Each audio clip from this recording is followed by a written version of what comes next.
Hello and welcome everyone. My name is Joey. I'm the founder and creator of myatthemoneymachine.com. This video is just to be a brief introduction into who we are and what our YouTube channel is about. Basically, we generate income weekly selling covered calls and cash secured puts using our own version of the wheel strategy. We call it the continuous wheel strategy. I also wrote a web-based application which you can find at myatmm.com. I wrote this application to help find and analyze stocks that I want to run the continuous wheel strategy on.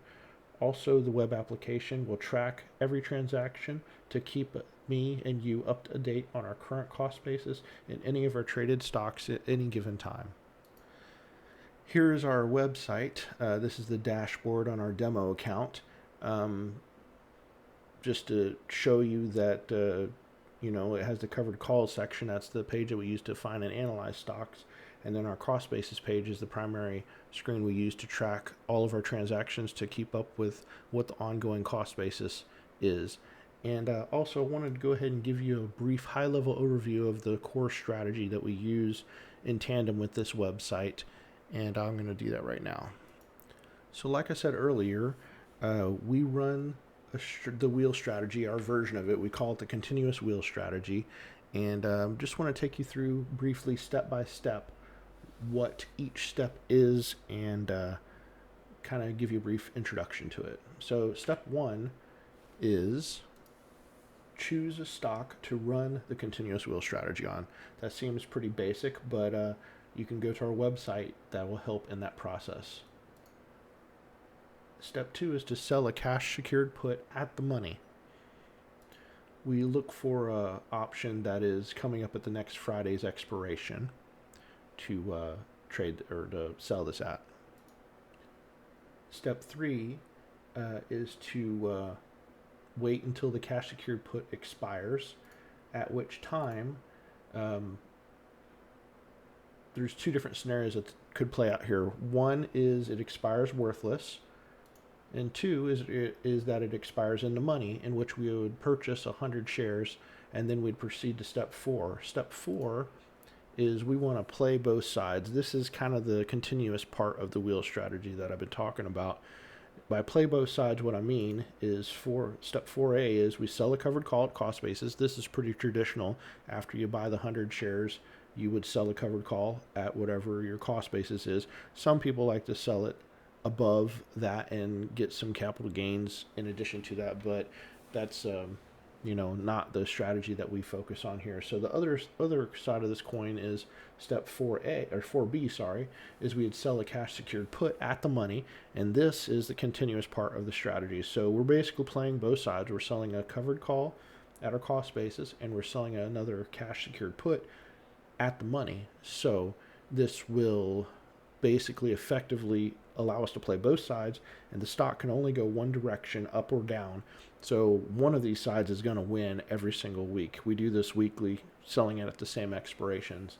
The next step is when step 4A, the covered call side, expires. So again, there's two different scenarios that can play out here with this side. Is 5A, it expires worthless. If it does expire worthless, then we just repeat step 4A when we sell another call at our cost basis. Step 5B is where the covered call side expires in the money, which means the stock price went above what our strike price was. So now we are obligated to sell those 100 shares, the 100 shares that we purchased from step 3B, and we proceed to step 2. We start the process all over again.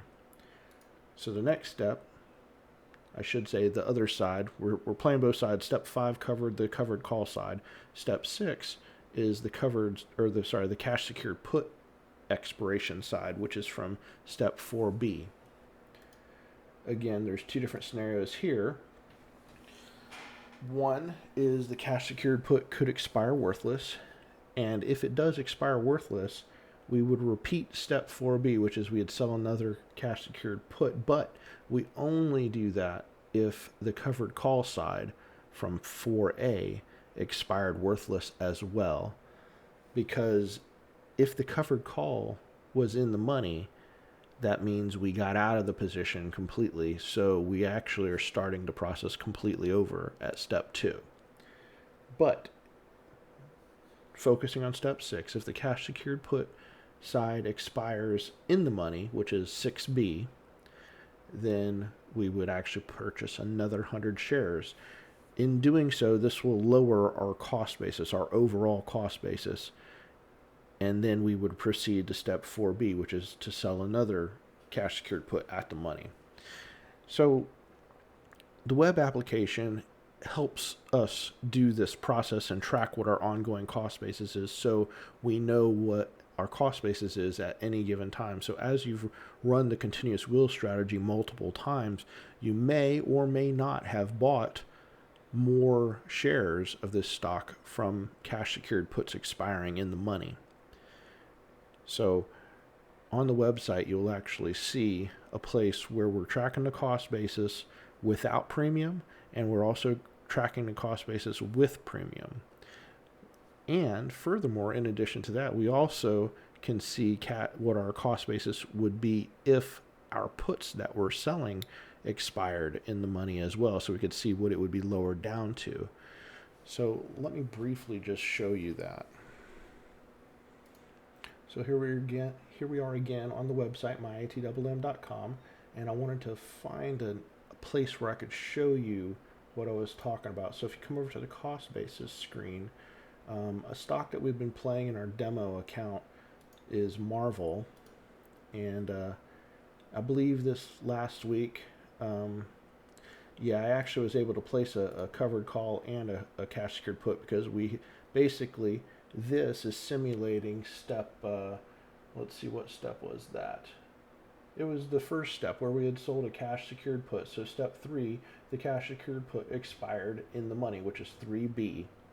So we had to purchase the 100 shares. So this stock position right here is representing the 100 shares that we purchased. So what we are able to do is play both sides, which is step 4. We get to play both sides. We get to sell a covered call and we get to sell a cash secured put. So to simulate that, I'm going to go ahead and put those trades in here so I can show you what this thing does. So you can see from our purchased price, our cost basis is $46.50. So here's those 3 cost bases I was telling you about. This first one is the cost basis without premium. That's just straight up from stock purchases. The second one is the cost basis with premium. So it's factoring in all the premiums that we've ever collected on this stock.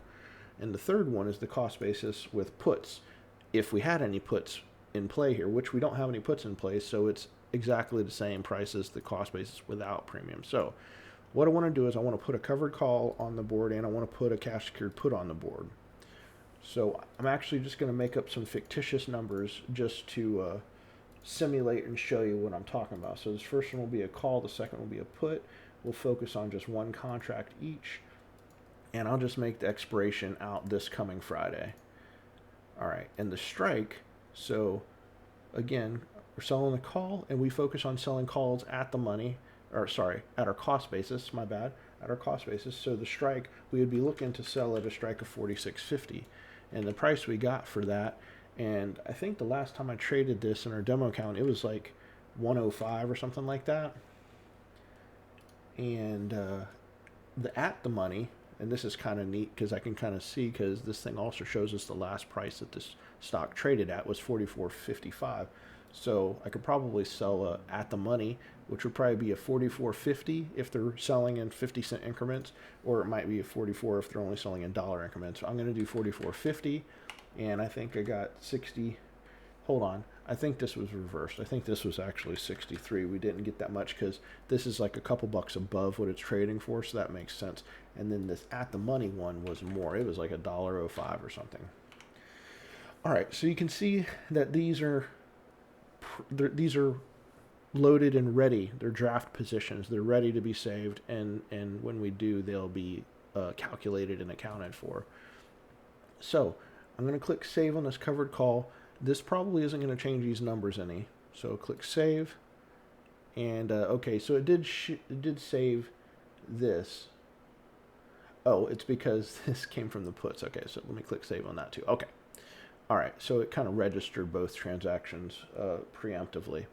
All right, so both of these are saved. The put saved, the call saved, and we can see now that the shares from puts are calculated here, and also the collateral that is in play is also showing here. And now you can see, again, the cost basis without premium is still the same because that shouldn't have changed.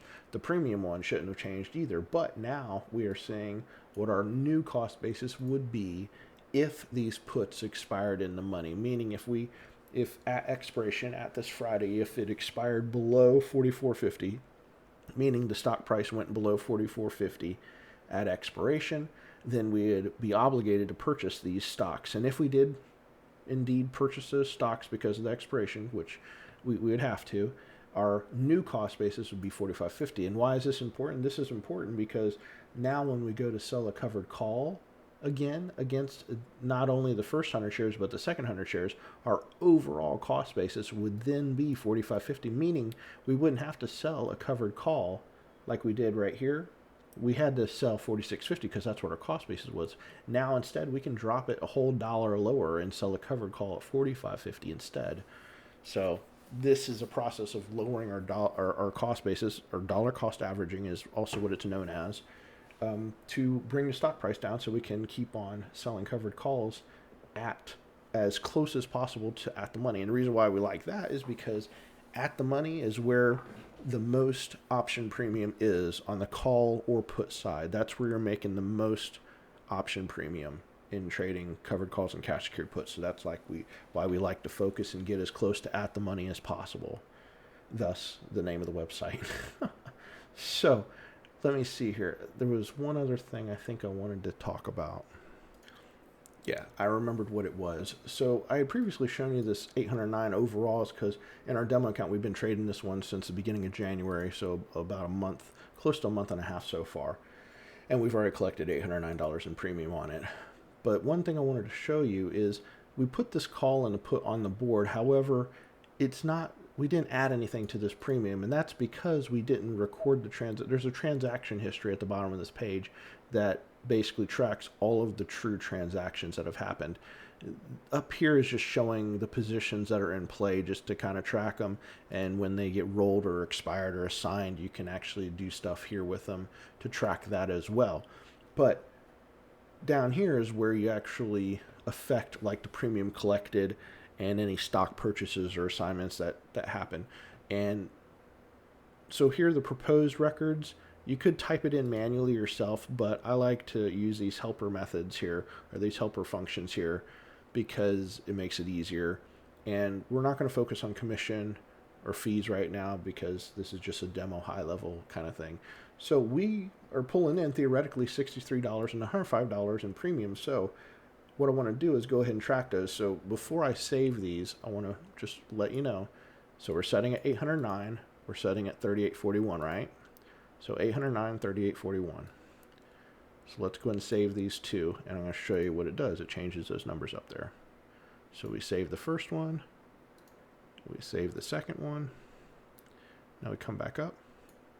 And now instead of 38.41, our cost basis with premium has lowered all the way down to 36.73. And our overall premium that we've collected has increased to $977. So that's cool. We're collecting more. We're making more money on this stock, and this number is good to know because it's nice to know your overall cost basis. And if something drastically went wrong, like you had to liquidate your stocks or you had to get out of a position, and you would know the number you're looking for to get out of this stock break even. So if I wanted to get out of this stock completely break even at some point due to whatever bad news came out, or there's just something in your life and your situation where you have to liquidate your stocks, you have to get out of position, this makes it easier to know. As long as you sell for at or above 36.73, you'll get out of this stock at break even or very close to it. So we focus on this number for making money, for keeping the cash flow. We focus on this number if we want to get out of the stock and break even. The funny thing about it is the longer and longer you do this wheel strategy, at some point this number here will go zero or negative, because you will basically effectively be getting the stock for free because you've collected so much premium from it over time. And that is truly awesome to see the results from this strategy. So I want to thank you for watching, and thank you for taking a look at my channel and giving our web application a shot. Like and subscribe if you haven't already, and go out today to myatmm.com and get your free account. Thanks, and I'll talk to you in the next one.